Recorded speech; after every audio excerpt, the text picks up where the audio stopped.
I maintained offshore wind turbines for 18 years, and there's one specific inspection I've never been able to explain. The job that day was fairly standard: annual tower inspection and ladder safety checks. You're looking for things like corrosion, loose bolts, integrity of the platforms, the boring stuff that keeps people from dying. I was part of a 3-man crew doing a run of turbines that were all within relatively close proximity to one another. Get dropped off on the platform, by the boat, do your checks, radio in, and wait for pickup. Most of your days offshore are actually mundane like this. This was toward the middle of my career. I wasn't green, but I still wanted to be the guy out working the actual jobs instead of being stuck in the office every day. The turbine I was supposed to inspect was identified as T12 on the work pack, but the actual number on the tower was so old that the paint was already faded yellow.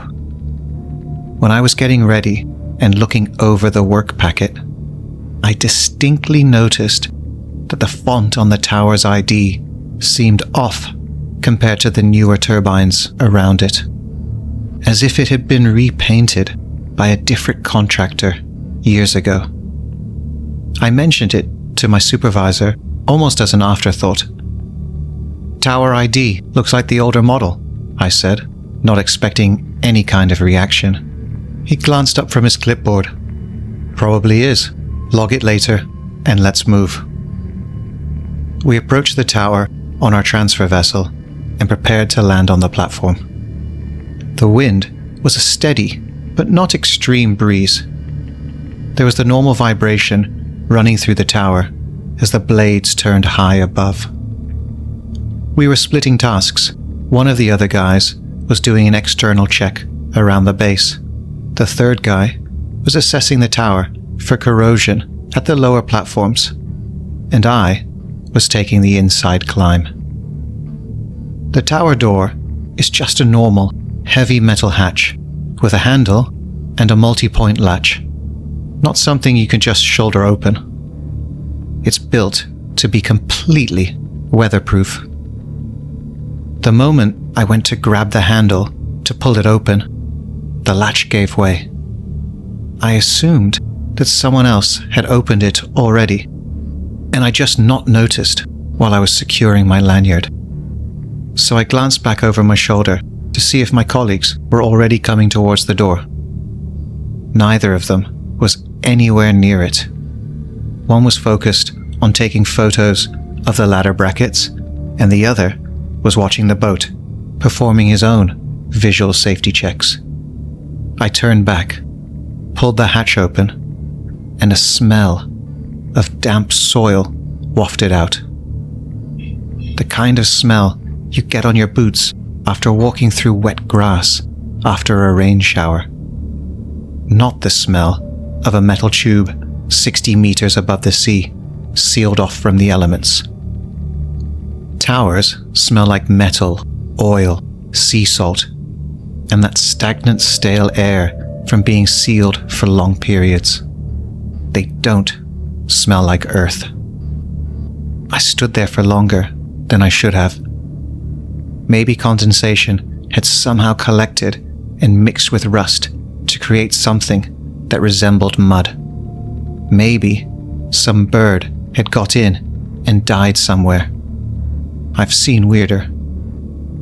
I stepped inside and pulled the heavy hatch shut behind me to maintain the sealed environment. The lights inside were on, which is normal for a turbine tower since they are movement activated. However, the inside of the tower felt strangely warmer than it should have.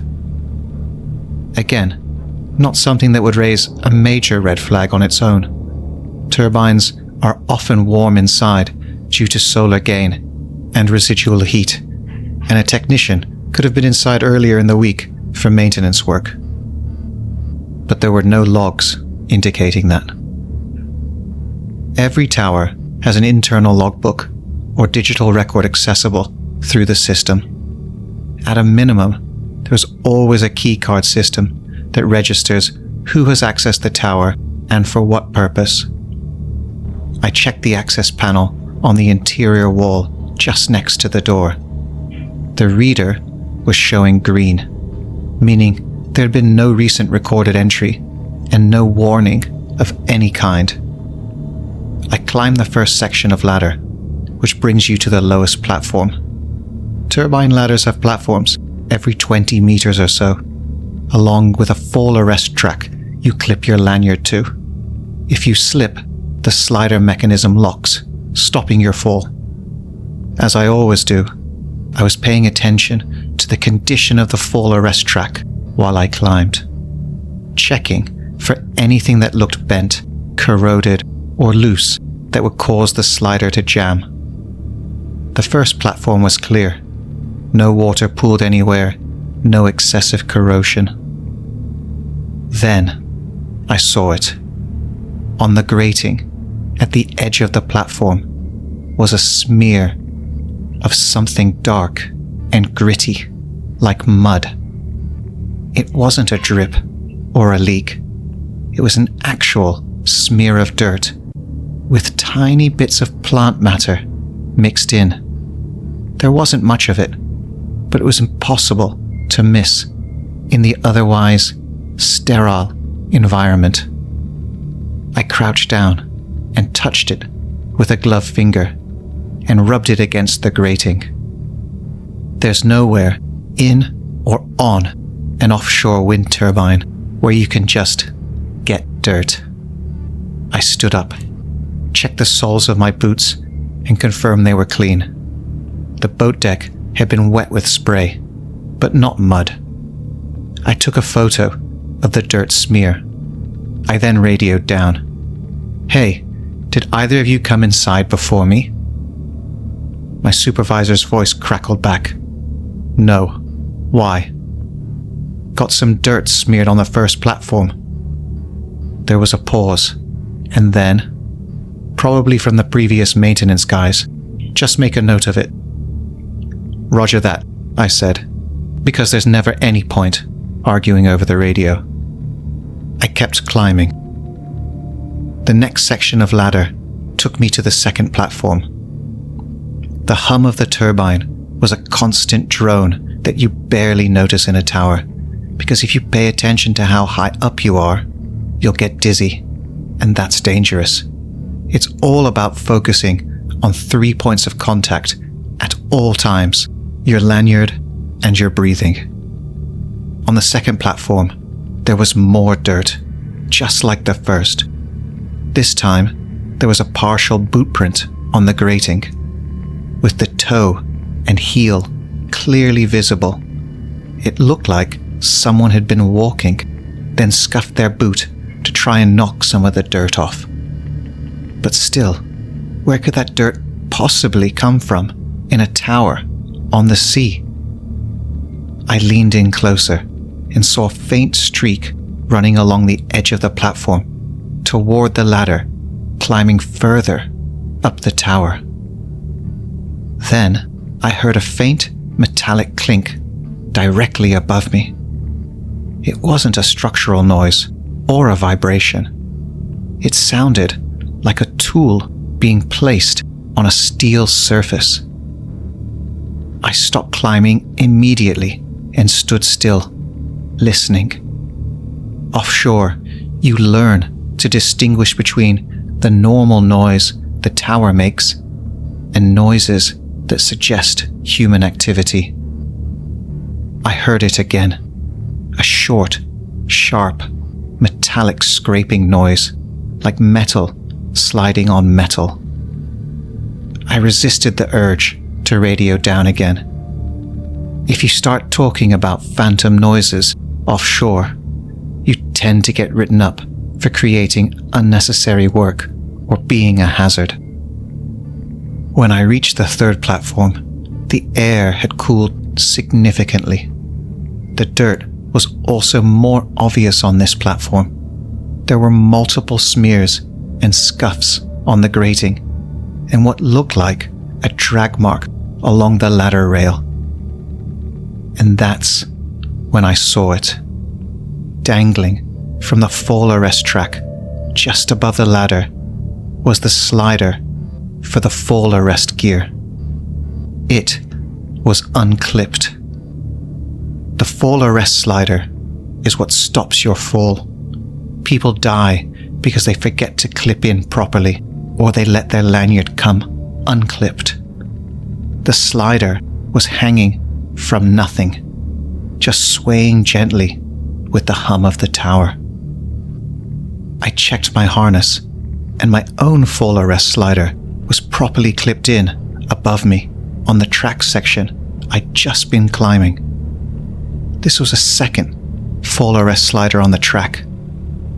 This means someone had either been inside this tower recently and hadn't been properly attached to their fall arrest gear, or they had disconnected from theirs and then completely forgotten about it before exiting the tower.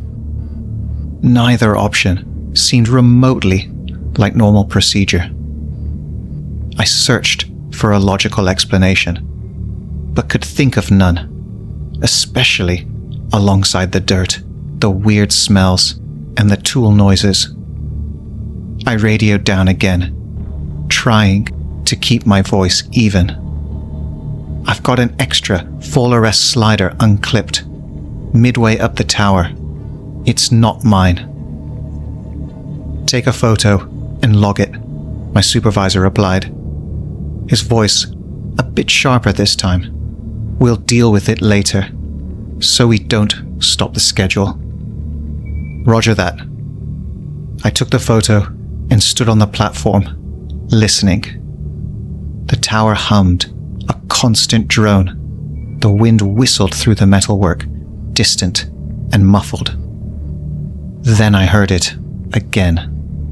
A soft thump, like a boot landing on metal grating, followed by a faint rattle, like someone shifting a toolbox. I didn't immediately call in, "There's someone in the tower." In the offshore world, that's a serious accusation with severe consequences. If it's wrong, you can cause thousands of dollars to be lost in shutdown time, and the investigation alone is a headache. You only report something like that if you are absolutely certain and can back it up with undeniable evidence. So I kept climbing, because stopping mid-tower was its own kind of risk.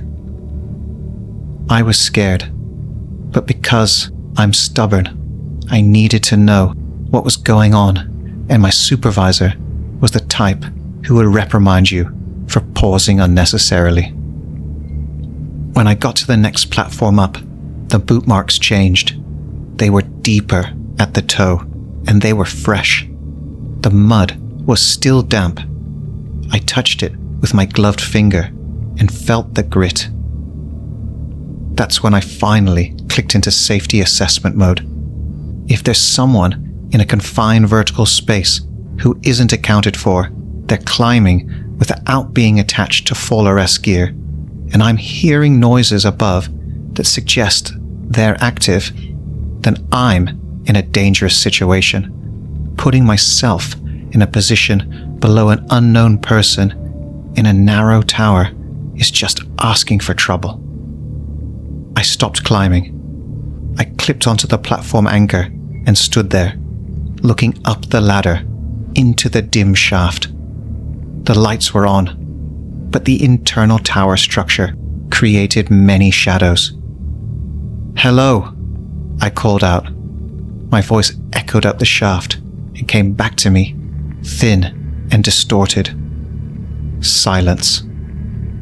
Then, again, a sharp, metallic tap, followed by something like fabric brushing against steel. I radioed down one more time, still trying to maintain a neutral tone. "I'm aborting the climb. I've encountered clear evidence of recent activity in the tower." There was a long pause. Then my supervisor asked, "What kind of activity?" "Boot prints, mud, tool noises, I said. Silence again. Then, "You're alone up there." "That's the problem," I said. Then he said, much more quietly this time, "Come down." It's not easy to descend when your hands are sweating and you're fighting the urge to glance up. I unclipped from the upper platform and carefully started down, slow and steady, keeping my weight centered, feeling the hum vibrate throughout the steel rungs. About halfway down the tower, the tool noises started again. This time, much closer. Not several platforms above, just one or maybe two platforms up. I didn't stop.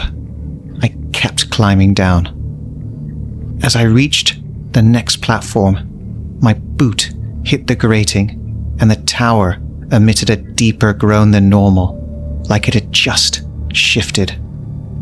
Turbines are constantly adjusting themselves to wind direction, even when not operational.